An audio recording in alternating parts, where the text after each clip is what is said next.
और जैसे ही मंगलाचरण स्टार्ट होता है तो सारे देवता अमृत का कलश लेके आ जाते हैं और कहते हैं कि हे प्रभु, हे परमात्मन, राजा परीक्षित अमर होना चाहते हैं, कृपया ये अमृत उनको प्रदान कीजिए आप, मगर ये सत्संग रूपी अमृत आप हमको प्रदान कर दें, जिससे हमारा आवागमन समाप्त हो जाए, हमारा आवागमन समाप्त हो जाए। सुखदेव जी कहते नहीं, आवागमन तो आपका तब समाप्त होगा जब आप संसार में मनुष्य होकर के आएंगे। केवल मनुष्य की योनि में ही आवागमन संभव है, मुक्ति संभव है। क्यों? मुक्ति किसी की होती नहीं है। संत हमें यह बताते हैं, आप तो सदैव मुक्त हैं। आत्मा किसी के बंधन में नहीं हो सकती। आत्मा पे कोई बंधन नहीं है। आत्मा पे जो बंधन है, लोग बताते हैं कोई बंधन नहीं आत्मा पे। केवल क्या है, आत्मा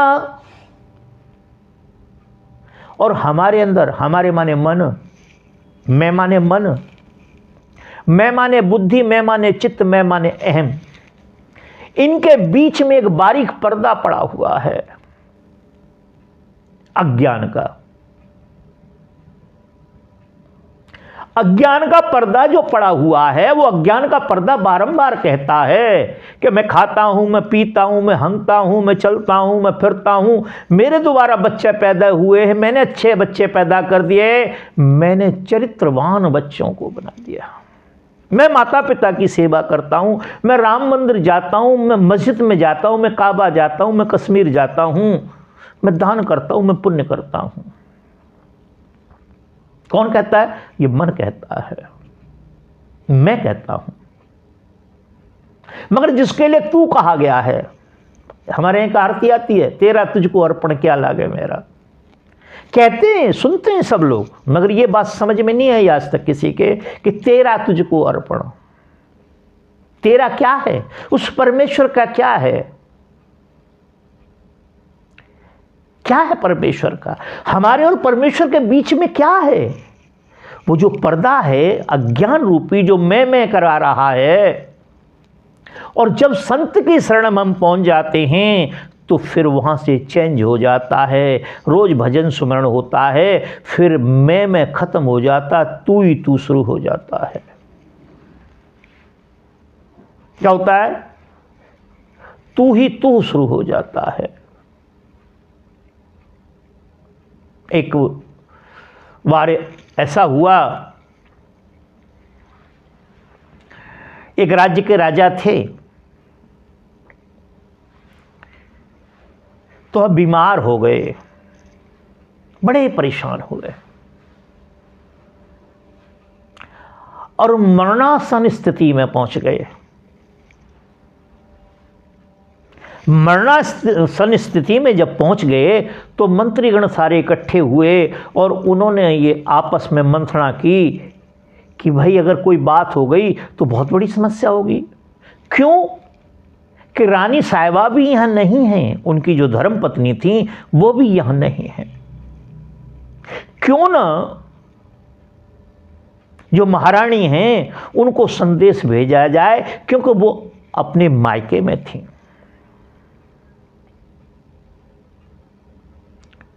एक घुड़सवार को तैयार किया गया, घुड़सवार को संदेश दिया गया कि आप जाकर के इस प्रकार से महारानी से कहें और जैसा भी वो चाहेंगी वो अपना करेंगे, आ जाएंगे। श्रावण का महीना था, वो धावक चलता है और जाकर किसी नदी के किनारे पहुंच जाता है संदेश लेकर के। तो नदी बड़े वेग पे थी। अब वो सोचता है मैं क्या करूं भाई, अगर मैं पार जाता हूं तो डूब के मर जाऊंगा, मैं भी मर जाऊंगा, मेरा घोड़ा भी मर जाएगा। और नहीं जाता हूं और राजा को कुछ हो गया तो राजतंत्र मुझे मार देगा फांसी लगा करके, कोल्हू में पेर देगा। हमारे यहां चर्चा होती ना, कोल्हू में पेर देंगे। बड़ा सस्पेंस में पड़ जाता है, क्या करूं कैसे करूं। तो थोड़ी दूर पर जाकर पहाड़ी भी थी, तो उसने वहां जाकर के उस पहाड़ी के ऊपर खड़े होकर के देखा तो एक जगह से धुआं निकल रहा था। उसने कहा हाँ, यहाँ कोई ना कोई मनुष्य जीव जंतु हो सकता है। वह वहां पहुंचा तो जाकर के देखा एक सुंदर सा आश्रम था, एक सुंदर सा आश्रम था। वहां एक संत बैठे हुए थे, अपनी समाधि में बैठे हुए थे। वहां एक माताजी थीं जो भोजन वगैरह तैयार कर रही थी, और 2 4 6 बच्चे थे, शोरगुल कर रहे थे। तो धावक ने विचार किया कि यह अवश्य बता सकते हैं कि कोई न कोई मार्ग, कोई न कोई ऐसा तरीका होगा जिससे मैं इस नदी से पार जा सकूं। बैठ गए, संत की समाधि खुली। संत ने पूछा, बताओ बेटा कौन हो, कहाँ से आए। तो उन्होंने परिचय अपना दिया, और परिचय के बाद उन्होंने अपनी समस्या बताई। महाराज, यदि मैं इसमें होके जाता हूँ तो मैं डूब के मर जाऊँगा, और नहीं जाता हूँ तो आप जानते हैं राजतंत्र क्या करेगा मेरे साथ। राज परिवार मुझे जिंदा जलवा देगा, मेरे परिवार को कोल्हू में पिलवा देगा। संत ने कहा, हंसे और कहा, अरे छोटी सी बात के लिए आप इतने उद्विग्न हैं, इतने परेशान हैं। जाओ, नदी से कहना अंजुल में जल ले लेना, और जाके कहना कि एक पागल ने आपको आदेश किया है कि आप मुझे रास्ता दे दो। और कहना कि जिसने कभी भोजन न किया हो और जिसने कभी भोग न किया हो, उसने आपको आदेश दिया है। वह गया और जाके अंजुल में जल लिया उसने, और जल लेने के बाद जब इस तरह से कहा तो उस नदी में से रास्ता बन गया। उसने देखा कि तो बहुत उत्तम बात, उत्तम किस्म की बात है। वो वापस आया और आकर के कहने लगे, महाराज आपने जो कहा वो तो सत्य वचन निकला आपका, मगर मैं एक बात के चक्कर में पड़ गया हूं। मेरी जो समस्या थी वो तो समाप्त हो गई, अब इससे बड़ी समस्या उत्पन्न हो गई मेरे सामने। क्या? महाराज ये जो माता जी हैं ये कौन है? बोले मेरी पत्नी है ये। अच्छा, और ये जो छोटे छोटे बच्चे हैं गुरुकुल है क्या? बोले नहीं गुरुकुल नहीं है, ये मेरे बच्चे हैं। धावक ने कहा, महाराज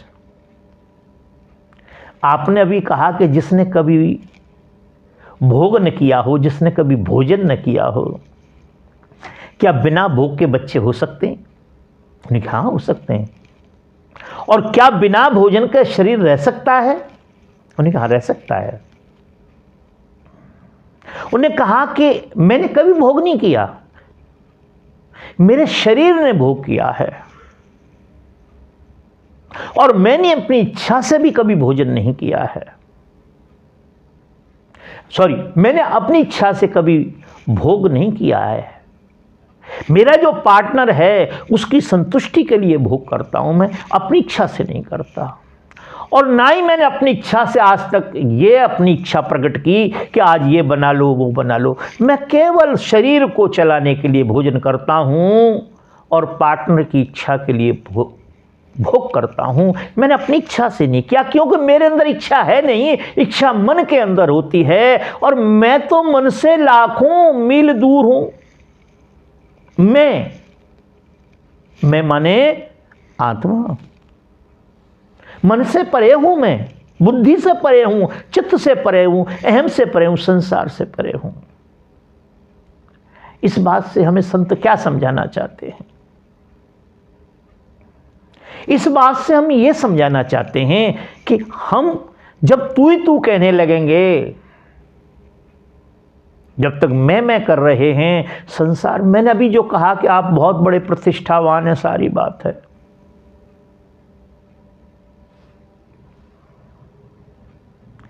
अपनी औरतों के साथ भी आप सहवास करते हैं, पराई औरतों के साथ भी सहवास करते हैं, केवल सुखी होने के लिए, सुख पाने के लिए, मगर नहीं मिलता आपको सुख। क्यों? आपको तत्काल सुख चाहिए, चिरकाल का सुख नहीं चाहिए, परमेश्वरीय सुख नहीं चाहिए, आत्मीय सुख नहीं चाहिए, आपको केवल सांसारिक सुख चाहिए, प्रतिष्ठा का सुख चाहिए। और यह सुख किसी के हाथ में नहीं आया है। संत हमें नोटों की बोरियां नहीं देते, हमारे यहां बच्चे पैदा नहीं करते, हमारे शरीरों को स्वस्थ नहीं करते, वह तो केवल हमको स्वस्थ करते हैं, क्योंकि हम अस्वस्थ हैं मन के चक्कर में पड़ करके।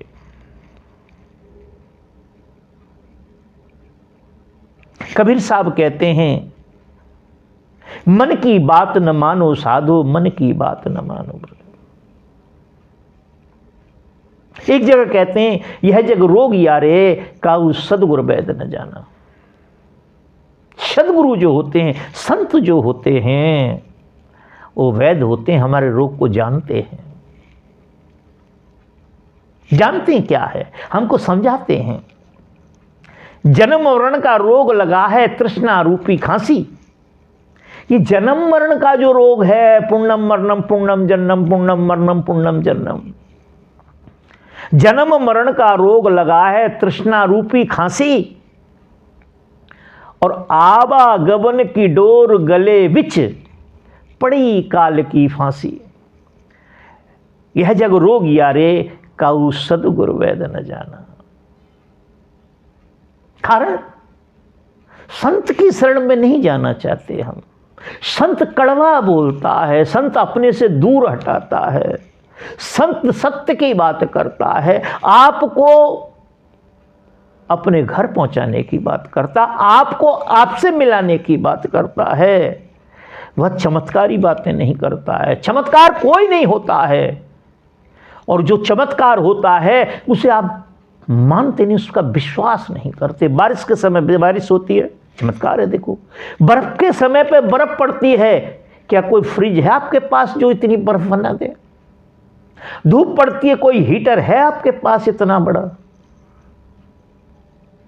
सूर्य उस परमेश्वर की कृपा से ही चल रहा है, और उसके भय से तप रहा है। जितना उसे अनुमति मिली है उतना ही तपता है, उससे अधिक नहीं तपता है। इन्हीं रहस्यों को खोलने के लिए, इन्हीं रहस्यों को समझाने के लिए, संतों के लिए संत कहते हैं, संत के संतों की शरण में जाओ। जब तक संत शरीर में होते हैं हम उनकी बात को नहीं मानते। जब संत शरीर में नहीं होते हैं, उनकी प्रतिमा बना के रख लेते हैं। जो उनके यहाँ जो चेले चपाटे होते हैं वो झूठ साँच बोलते हैं। गुरुजी ऐसा कहते थे, गुरुजी खीर खाते थे, गुरुजी ककड़ी खाते थे, गुरुजी फलानी चीज़ खाते थे। आप लोगों को बहकाते रहते हैं, और आप भी बहक जाते हैं, क्योंकि आप तो कई सौ जन्मों से यही बहकते आ रहे हैं, इसी प्रकार से बहकते चले आ रहे। कभी हिंदू होकर मुसलमान को गाली देते हैं, कभी मुसलमान होकर हिंदू को गाली देते हैं, गरीब होकर अमीर को गाली देते हैं, अमीर होकर गरीब को गाली देते हैं। यही काम में चले आ रहे हैं, क्योंकि आपको सुख नहीं मिला है। आपको सुख की परिभाषा भी मालूम नहीं है। सुख की परिभाषा भी मालूम नहीं है। जिस दिन सुख की परिभाषा मालूम हो जाएगी, आप अपने आप से, आपका परिचय हो या न हो, मगर उस मार्ग पे आप अवश्य चल देंगे। तो संत बड़े परमार्थी शीतल जिनके अंग। परमार्थ स्वार्थ दो चीजें होती हैं। परमार्थ का काम केवल संत करते हैं, संसारी तो स्वार्थ का काम करता है। बिना स्वार्थ के एक टप का पानी भी नहीं पिलाएगा आपको, वो आपसे बात भी नहीं करना चाहेगा। कई व्यक्तियों को ऐसे रोग हो जाते हैं जो असाध्य रोग होते हैं। उनके परिवार बाहर निकाल के फेंक देते हैं, उसकी पत्नी बाहर निकाल के फेंक देती है, उसका पति बाहर निकाल के फेंक देता है, उसका भाई बाहर निकाल के फेंक देता है, उसके बच्चे, उसकी संतानें बाहर निकाल के फेंक देते हैं। कोरोना पीरियड में आपने देखा भी होगा। इसलिए संतों की शरण में जाएं। बंधु, मैंने कहा ना कि आपका जो प्रश्न था उसमें ही थोड़ी समस्या थी, तो परमार्थ का काम केवल संत करते हैं, और संत भी इस भागदौड़ भरी जिंदगी में ही रहते हैं, मगर वो इस संसार से कोई स्वार्थ नहीं रखते, मतलब नहीं रखते। आपको ज्ञान देते हैं वो, पर आपसे कुछ चाहते नहीं हैं। वो आपसे कुछ चाहते नहीं हैं।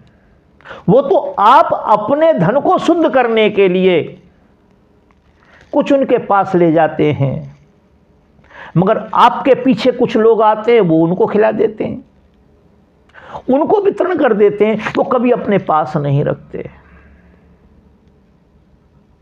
तो संतों की शरण में जाएं, संतों के शरीर रहते रहते जाएं, तभी आप कुछ लाभ ले सकते हैं उनसे, आप अपना कल्याण कर सकते हैं।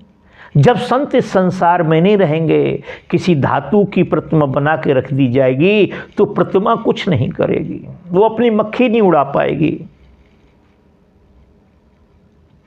वो आपका कल्याण नहीं करेगी।